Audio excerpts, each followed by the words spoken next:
तापरे घर तो किछि मिली नथिला, केवल मिली खाली जार आउ गोटाए डेक्ची जोटा कि टिके टिके बास्ना होउथिला। भिडियोटी कंटापीटा पालभूत मानकर टोटाल कहानी को उपस्थापना करूछि। समस्त नमस्कार भाई माने। हाँ हाँ नमस्कार नमस्कार। जहाँ कहबा कथा जल्दी जल्दी कह। आदिवासी लोक ओ एई कथा बहुरूपा ख्रिस्टियान तमे जो दिन पाखरु ख्रिस्टियान धर्म को ग्रहण कल बा स्वीकार कल से दिन थारु परा तमे ख्रिस्टियान हेलो आ आदिवासी काहे की कहउछ जे जणे ख्रिस्टियान कदापि आदिवासी हेइ न पारे। जणे ख्रिस्टियान जदी कहिबो मु आदिवासी ताहाले ताकू कोनोसी बा केही भी स्वीकार करिवे नाही। आपण माने पत्थर को पूजा करछन्ते, पूजा कले कोन मिलबो? किछि मिलबो नाही। जे पत्थर को सृष्टि करिছে, जे सब विषय वस्तु को सृष्टि करिছে ताहाको आपण माने पूजा करंतु, विश्वास रे मागंतु, आपण जहा मागिबे ताहा पाइबे। कोन कहिलो? हम घर को देखंतु, माटी घर कोन करबा? अच्छा तम जीसु को तमे ताहाले आजि जाय पक्का घरटा मागिनो? अरे तम जीसु जदी समस्त विषय वस्तु को सृष्टि करिसंती ताहाले तो तुरंत पक्का घरटी मागी नबा कथा। हमें विश्वास र सह तम जीसु को गोटे पक्का घर मागिनियो, आमे देखिबा तम जीसु पक्का घर देई पारुचंती ना नाही। अरे एइटु प्रमाण मिली जीवो तम जीसु केते पानी पत्थर को सृष्टि करिसंती। मागिनियो पक्का घरटा आगे मागिनियो तापरे मो ईश्वर दुनिया रे समस्त को भल रखिल, मु खाली घास काटी बंचीबी के? घास काटी काटी जीवन। हे ईश्वर किसेले दियो प्रभु, हे ईश्वर किसेले मते दियो प्रभु।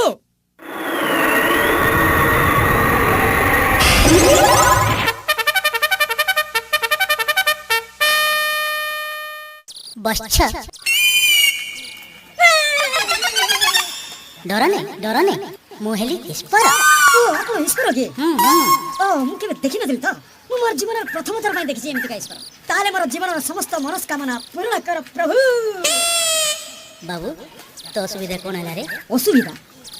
असुविधा गुटे की प्रभु, खाइबा को नाही, पिंदिबा को नाही, रोइबा को घर मिसा नाही। हेटी घास काटी काटी जीव मते किछि नाही। रोइबा को घर खंडे दियो प्रभु, गुटे घर। किछ बोइलो? गुड काम करे, धरे इटा धरे। तोते घर दिथांती बोले मु काहे की मसेन रे बोलथांती। सत कथा। ए देखछु पुरा मोर अवस्था कास्टली हे गला। कम जिंस मागेर अछि, कम रेट नहीं।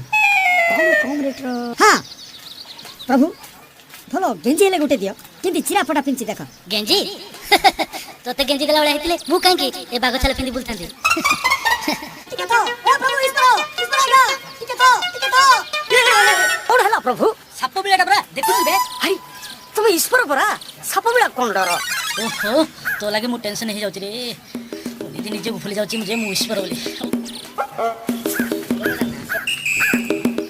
ए प्रभु जिनस किछि तो दे पारना, गुटे छोटिया जिनस मागी प्रभु, गुटे छोटिया जिनस देखो देखो मोर पांडेर अवस्था छिंडी गला। गुटे भलो पांडी हेले गुटे दियो प्रभु। अरे मूर्ख पांडे देबी तते जदी पांडे देला वाला हेतले मु काहे की कोठो पिंदी बोलथांती।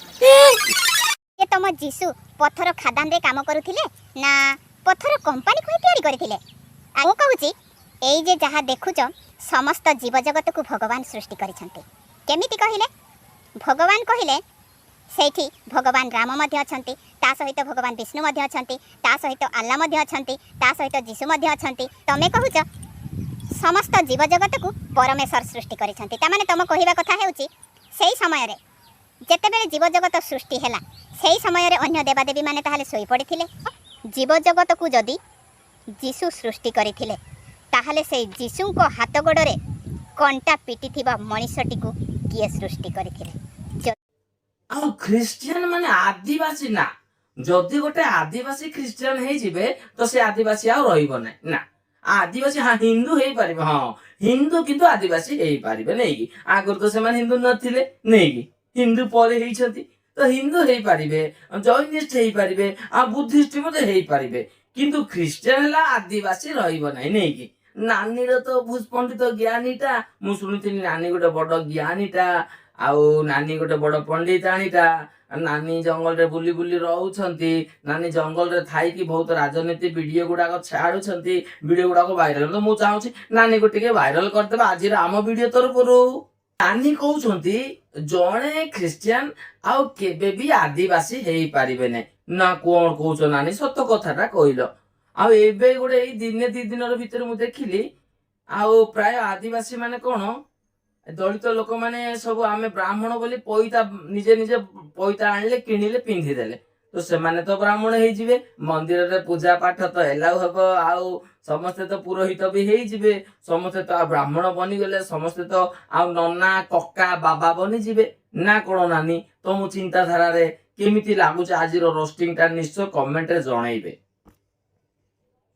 ଆଉ ନାନୀ କଣ ଜାତି କଣ ଧର୍ମ କଣ କର୍ମ କଣ ଏସବୁ ତ ନାନୀ କିଛି ଜାଣିନାହାନ୍ତି। ଜାଣିଥିଲେ କଣ ଏମିତି କଥା ଗୁଡା କହିଥାନ୍ତେ କି? ନାନୀକୁ ତ ବାସ୍ ମୋବାଇଲ ଟା ଅନ୍ କରିଦେବା ଆଉ ଆଠୁ ଟିକେ ତାଠୁ ଟିକେ ଶୁଣିବା ତ ସେଇଟା ତ ଆମେ ଟିକେ ଆଉ କହିଦେଲେ ତ ମୋର ହୁଲିଆ ତ ସବୁ ଜାଣିଛନ୍ତି ଆଉ ଭାଇରାଲ ହେଇଯାଉଛି। ଆଉ କଣ 70-80 ସବସ୍କ୍ରାଇବର ହେଇଗଲେଣି, 70-80 ହଜାର ସବସ୍କ୍ରାଇବର। ଆଉ କଣ ମାଗଣାରେ କି ଏମିତି ଲୋକମାନଙ୍କୁ ଗାଳି ଗୁଲଜ କରିକି ନା ଆଉ କଣ ନା? କିନ୍ତୁ ଭଲ ପଏଣ୍ଟ ଟା କହିଲେ, ତମେ ପଥରକୁ ପୂଜା କରୁଛ କିନ୍ତୁ ଯିଏ ସମସ୍ତ ବିଷୟକୁ ସୃଷ୍ଟି କରୁଛି ତାକୁ ପୂଜା କରୁନ। ନାନୀ ଭାଇ ଯୋଉ କଥା କହିଛନ୍ତି ଏକଦମ ସତ କଥାଟା, 100 କଣ ମୋ ତରଫରୁ ଯଦି କହିବେ 1000% ଠିକ କଥାଟା କହିଛନ୍ତି। ଆମ ଧର୍ମ ଗ୍ରନ୍ଥରେ ମୁଁ ମୋର ନେକ୍ସଟ ଭିଡିଓ ଆଣିବି ନାନୀ। ଏହି ଭିଡିଓଟା ତ 12-13 ମିନିଟ୍ ଏବେକୁ ହେଇଗଲାଣି, 15 ମିନିଟ୍ ହେଇଯିବ। ନେକ୍ସଟ ଭିଡିଓ ଏଇ ଭିଡିଓକୁ ରିପିଟ କରି ପୁନର୍ବାର ପାର୍ଟ 2 ରେ ଆସିବ। ସେଇଠି ମୁଁ ପୁରା ପ୍ରମାଣ ସହିତ ଦେଖେଇଦେବି ବାଇବଲରେ କୋଉଠି କଣ ଲେଖା ହେଇଛି ସବୁ ଦେଖେଇଦବା, ଟିକେ ପଦ ପର୍ବ ହିସାବରେ ଦେଖେଇଦବା। ଆଉ ନାନୀକୁ ମଧ୍ୟ ତାଙ୍କ ଗ୍ରନ୍ଥରୁ ମଧ୍ୟ ନାନୀ ମଧ୍ୟ ଟିକେ ଦେଖେଇବେ। ନାନୀକୁ ଆମର ଏଇ ଭିଡିଓ ତରଫରୁ ଗୋଟେ କିଛି କହିବାର ଅଛି। ନାନୀ ଯଦି ଭିଡିଓ ଦେଖୁଛନ୍ତି ନିଶ୍ଚୟ ନାନୀ ମଧ୍ୟ ଜବାବ ଦେବେ। ଆମେ ନାନୀକୁ ମଧ୍ୟ ପ୍ରଶ୍ନ ପଚାରିବା। ଆଉ ସେଇ ଯୋଉ ବାରହା ରୂପରେ ବାରିଆ ଘୁଷୁରୀ ରୂପରେ ଦାନ୍ତକୁ କେମିତି ଜଣେ ପୃଥିବୀକୁ ଟେକିକି ଧରିଥିଲା, ଆଉ ଶେଷ ନାଗ ସାପର ମୁଣ୍ଡରେ ପୃଥିବୀ କେମିତି ଆଉ ଦହଲିକି ରହୁଛି ସେଟା ଟିକେ ଦେଖିବା। ଆଉ ଶିବର ମୁଣ୍ଡ ଉପରେ ଆଉ ଗଙ୍ଗା କେମିତି ପାଟିଟାକୁ ତା ନଦୀଟାକୁ ମେଲେଇକି ରଖିଛି ସେଇଟା ମଧ୍ୟ ଟିକେ ପଚାରିବା। ଆଉ ହନୁମାନ କେମିତି ଏତେ ବଡ ପାହାଡ ଯଦି ହନୁମାନ ଗୋଟିଏ ହାତରେ ଟେକି ଦଉଛି, ମାନେ ହନୁମାନର ସାଇଜ ଟା କେତେ ଥିବ, ତା ହାତର ବଳଟା କେତେ ଥିବ, ଆଉ ପର୍ବତଟା କେତେ ହେଇଥିବ ପାହାଡଟା, ସେଇଟା ମଧ୍ୟ ଟିକେ ନାନୀ ଟିକେ ଜବାବ ଦେବେ। ଆଉ ତାପରେ ଆମର ଆଉ ଗୋଟେ ଯେମିତି ଆଉ ସୂର୍ଯ୍ୟକୁ ଗିଳିଦେଲେ ପାଟି ପୁରା କିଛି ନାହିଁ, ଆମର କେବଳ ଆଉ ଚୁଲି ପାଖକୁ ଯାଇ ଟିକେ ଠିଆ ହେଇ ପଡିଲେ ଆମ ହାତ ଗୋଡ ସବୁ ମୁହଁ ପୋଡି ଯାଉଛି। କିନ୍ତୁ ହନୁମାନ ଏମିତିକାର ପାୱାର, ମାନେ ପୁରା ପୃଥିବୀଟା ପୁରେଇ ଦେଇଥିଲେ, ମାନେ ସୂର୍ଯ୍ୟ ଠାରୁ ଆଉ ହନୁମାନର ପାଟିଟା ଆଉ 4 ଗୁଣ ବଡ ହେଇଥିବ ବୋଧେ। ଏ ସବୁର ପ୍ରମାଣ ଟିକେ ନାନୀ ଆମକୁ ଦେବେ। ଆଉ ଅନେକ ପ୍ରମାଣ ଗୁଡାକ ଅଛି, ଆଉ ନାନୀ ବୋଧେ କେବେ ପଢିନି, କେବେ ଜାଣିନି, କେବେ ଜାଣି ବି ପାରିବ ନାହିଁ, ସେଇ ଟାଇପର ପ୍ରଶ୍ନ ଗୁଡାକ ସେ ନାନୀ ଟିକେ ନିଶ୍ଚୟ ଦେବେ ହେଲା। ଭିଡିଓଟିକୁ ନିଶ୍ଚୟ ଦେଖନ୍ତୁ, ଆଜି ମଜା ଟିକେ କରିବା। କଥା କହୁଛନ୍ତି ସାରା ଜଗତକୁ ଭଗବାନ ସୃଷ୍ଟି କଲେ, ଯୋଉଠାରେ ରାମଙ୍କର ନାଁ ଅଛି, କୃଷ୍ଣଙ୍କ ନାମ ଅଛି, ଶିବଙ୍କର ନାମ ଅଛି, ଆଲ୍ଲାହଙ୍କ ନାମ ଅଛି, ଯୀଶୁଙ୍କ ନାମ ଅଛି।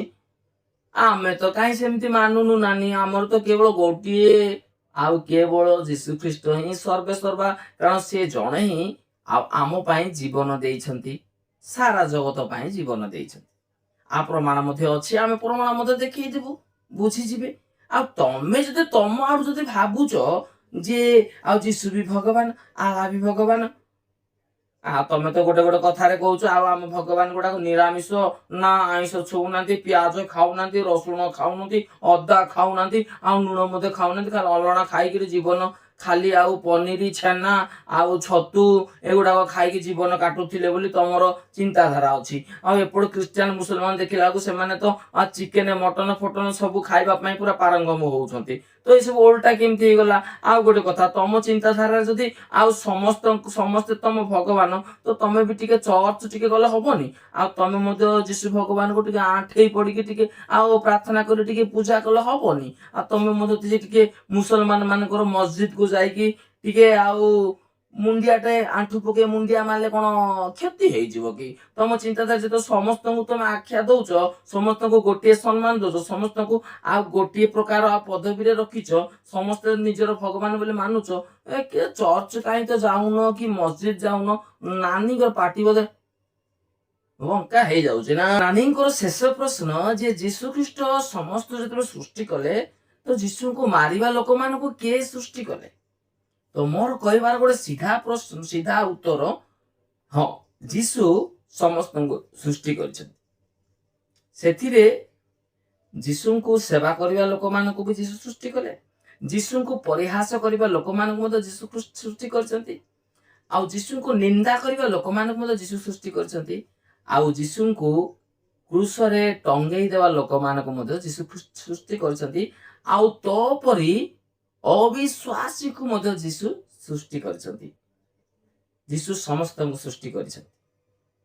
ଯଦି ତମେ ବାକ୍ୟ ଦେଖିବ ଆଦ୍ୟରେ ଯଦି ପ୍ରଥମରୁ ଯଦି ଦେଖି ଆସିବ ବାକ୍ୟରେ ସମସ୍ତ ବିଷୟ ସୃଷ୍ଟି ହେଲା ପରେ ହବା ଆଦମକୁ ପରମେଶ୍ୱର କହୁଛନ୍ତି ଯେ ଏଥିରେ ଯାହା ସବୁ ଅଛି ସବୁ ତୁମେ ସ୍ୱଚ୍ଛନ୍ଦରେ ଖାଇପାରିବ, କେବଳ ଏଇ ଗୋଟିଏ ବିଷୟଟାକୁ କେବେ ଛୁଇଁବ ନାହିଁ କି କେବେ ଖାଇବ ନାହିଁ। ଯୋଉଦିନ ତାହା ଖାଇବ ସେଇଦିନ ତମେ ନିତାନ୍ତ ମରିବ। ମରିବାଟା ମାନେ କଣ? ଜୀବନରେ ନିଶ୍ଚୟ ସବୁ ଜଗତରେ ଯଦି ଆମେ ଜନ୍ମ ହେଇଛୁ ପ୍ରାଣୀ ମାନେ ମୃତ୍ୟୁ ନିଶ୍ଚୟ, କିନ୍ତୁ ଏହା ଥିଲା କଣ? ଶାରୀରିକର ମୃତ୍ୟୁ ନୁହେଁ, ଆତ୍ମା ରୂପକ ମୃତ୍ୟୁ। ମୃତ୍ୟୁ ଦୁଇ ପ୍ରକାର, ଜନ୍ମ ମଧ୍ୟ ଦୁଇ ପ୍ରକାର, ଗୋଟେ ଶାରୀରିକ ଜନ୍ମ ଆଉ ଗୋଟେ ଆତ୍ମାର ଜନ୍ମ। ଯେବେ ତୁମେ ପ୍ରଭୁଙ୍କୁ ବିଶ୍ୱାସ କରିବ ଆଉ ପ୍ରଭୁଙ୍କର ହେଇ ବଞ୍ଚିବ ତେବେ ତୁମେ ଆତ୍ମାରେ ଜନ୍ମ ହେଲ।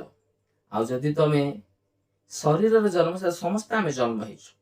ଆଉ ଯଦି ମୃତ୍ୟୁ, ଗୋଟେ ଶାରୀରିକ ମୃତ୍ୟୁ ଆଉ ଗୋଟେ ଅନନ୍ତ ମୃତ୍ୟୁ, ଯୋଉଟା କି ତମ ଚିନ୍ତାଧାରାରେ ବୈକୁଣ୍ଠ ବୋଲି, ଯଦି ବୈକୁଣ୍ଠ ନ ଗଲେ ନର୍କଦଣ୍ଡ, ସେଇଠି ହଉଛି ଅନନ୍ତ ମୃତ୍ୟୁ।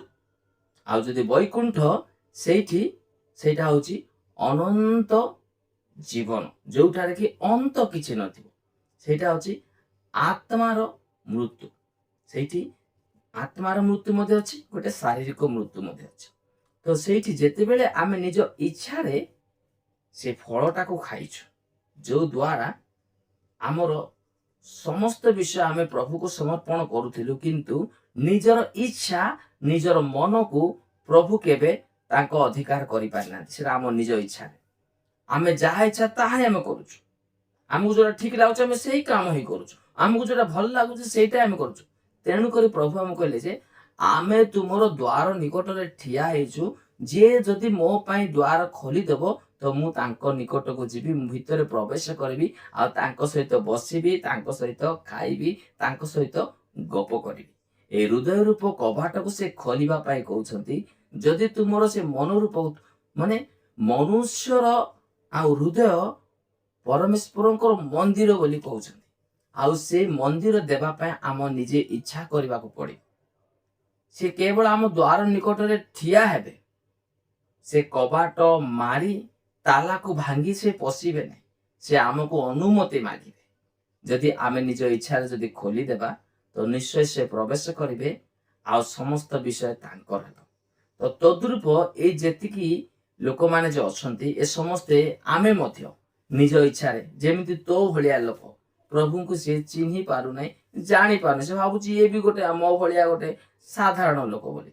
ସେଇଭଳିଆ ନିଜର ମନ ଆମ ନିଜ ଇଚ୍ଛାରେ ଛାଡ଼ି ଦେଇଛନ୍ତି, ଯାହା ଦ୍ୱାରା ଆମେ ଆଜି ସ୍ୱୟଂ ସୃଷ୍ଟିକର୍ତ୍ତାଙ୍କୁ ମଧ୍ୟ ଆମେ ପ୍ରଶ୍ନ କରୁଛୁ, ଆଉ ସ୍ୱୟଂ ସୃଷ୍ଟିକର୍ତ୍ତାଙ୍କୁ ଆମେ ପରିହାସ କରିବା ପାଇଁ ପଛଉନୁ। କାହିଁକି?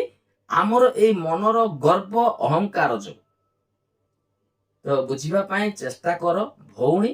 ବାଇବଲ ଯଦି ପଢିନ, ନିଜ ମୋବାଇଲରେ ଅଛି, ନିଜ ବାଇବଲ ଓପେନ କର, ସେଠି ଆରାମରେ ତମେ ଯେକୌଣସି ଭାଷାରେ ଖୋଜିବ ସବୁ ଭାଷାରେ ମିଳିଯିବ। ତମେ କହିଲା ବେଳେ ଖ୍ରୀଷ୍ଟିଆନ ମାନଙ୍କର ଭାଷା ଓଡ଼ିଆରେ କାହିଁକି ହେଲା? ଆରେ ଭାଇ ସବୁ ଭାଷାରେ ହେଇଛି, କାହିଁକି? ସତ୍ୟ କଣ ସାରା ଜଗତ ଜାଣୁ ବୋଲି ସବୁ ଭାଷା। ତମ ପରି ଆଉ ଲୁଚେଇ ଲୁଚେଇ ଲୁଚେଇ ଲୁଚେଇ ରଖିଲା ପରି ଭାଷା ନୁହେଁ, ଲୁଚେଇ ଲୁଚେଇ ରଖିଲା ପରି ଧର୍ମ ନୁହେଁ। ସମସ୍ତେ ଯେପରି ଜାଣିପାରିବେ ସେଥିପାଇଁ ସମସ୍ତ ଭାଷାରେ ଉପଲବ୍ଧ ଅଛି। ତମେ ଓଡ଼ିଆରେ ଖୋଜ, ଯେକୌଣସି ଭାଷାରେ ଖୋଜ, ପାଇଯିବ। ଆଉ ଭଲରେ ପଢ। ଯେପରି ଇସ୍ରାଏଲ ଜିହୁଦାକୁ ମଧ୍ୟ ସୃଷ୍ଟି କରିଛନ୍ତି, ସେଥିପାଇଁ ତ ସେ ତାଙ୍କ ଠାରେ ରହି ତାଙ୍କର ବନ୍ଧୁ ହେଇଥିଲେ, କିନ୍ତୁ ସେ ନିଜର ଗର୍ବ ନିଜର ମନକୁ ନେଇ ବାଟ ଚାଲୁଥିଲେ, ଆଉ ନିଜର ଇଚ୍ଛାକୁ ନିଜର ବୋଲି ମନେ କଲେ। ପ୍ରଭୁଙ୍କର ଇଚ୍ଛାକୁ ଯଦି ନିଜର ବୋଲି ଭାବିଥାନ୍ତେ ତ ଏସବୁ ହେଇନଥାନ୍ତା, କିନ୍ତୁ ନିଜର ଇଚ୍ଛାକୁ ମନେ କଲେ। ଆଉ ପ୍ରଭୁ ଯୋଉ ଜଗତକୁ ଆସିଲେ ସେ କେବଳ ଆମ ନିମନ୍ତେ ମରିବା ପାଇଁ ହିଁ ଆସିଲେ, କାରଣ ସେ ଯଦି ମରିନଥାନ୍ତେ ତ ଆମେ ପାପର ମୁକ୍ତି କେମିତି ହେଇଥାନ୍ତୁ। ସେ ଯେତେବେଳେ ଜଗତକୁ ଆସିଲେ ସେ କେବଳ ତାଙ୍କର ମୂଳ ଲକ୍ଷ୍ୟ ଥିଲା ଯେ ମନୁଷ୍ୟର ସମସ୍ତ ପାପର ଭାରକୁ ମୁଁ ନିଜେ ବହନ କରେ। ଯୋଉ ବଳି ପ୍ରଥା ଆଗରୁ ଅଛି, ଏବେ ମଧ୍ୟ ଅନେକ ଜାଗାରେ ବଳି କରୁଛନ୍ତି। କାହିଁକି ବଳି କରୁଛନ୍ତି?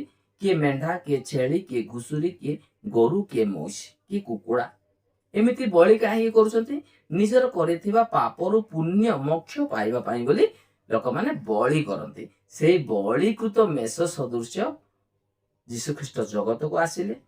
ସେ ପରମେଶ୍ୱର ହେଲେ ସୁଦ୍ଧା ମନୁଷ୍ୟ ରୂପରେ ଜଗତକୁ ଆସିଲେ ଆଉ ଆମ ମାନଙ୍କ ପାଇଁ ନିଜର ଜୀବନକୁ ସେ ବଳି କଲେ। ଯଦି ଆମେ ତାଙ୍କଠାରେ ବିଶ୍ୱାସ କରିବା, ସେ ନିଶ୍ଚୟ ଆମକୁ ପରିତ୍ରାଣ କରିବେ ଆଉ ନିଶ୍ଚୟ ଆମକୁ ପାପରୁ ସେ ଉଦ୍ଧାର କରିବେ। ଏହା ହଉଛି ଆଜିର ବିଷୟ। ଯଦି ଆପଣମାନଙ୍କୁ ଭିଡ଼ିଓଟା କେମିତି ଲାଗିଛି ନିଶ୍ଚୟ କମେଣ୍ଟ କରି ଜଣେଇବେ। ଯଦି ଭଲ ଲାଗିଛି ନିଶ୍ଚୟ ଆଉ ଲାଇକ୍ କରିବା ସହିତ ସବସ୍କ୍ରାଇବ କରିବେ। ପୁନର୍ବାର ଏଇ ଭଉଣୀଙ୍କର ଆଉ ଗୋଟେ ଭିଡ଼ିଓ ନେଇ ଆସିବା, ଯୋଉଠାରେ ଭଉଣୀକୁ ପଦପର୍ବ ସହିତ ଆମେ ଦେଖେଇବା, ଯେମିତି ଭଉଣୀ પર ଅନେକ ଅନ୍ଧବିଶ୍ୱାସୀ ଅବିଶ୍ୱାସୀ ମାନେ ଜାଣିପାରିବେ। ରହୁଛି ପୁନର୍ବାର ଆଉ ଏକ ନୂଆ ଭିଡ଼ିଓ ଦେଖା ହବ। ସମସ୍ତେ ଭଲରେ ଥାନ୍ତୁ ଆଉ ଖୁସିରେ ଥାନ୍ତୁ। ନମସ୍କାର।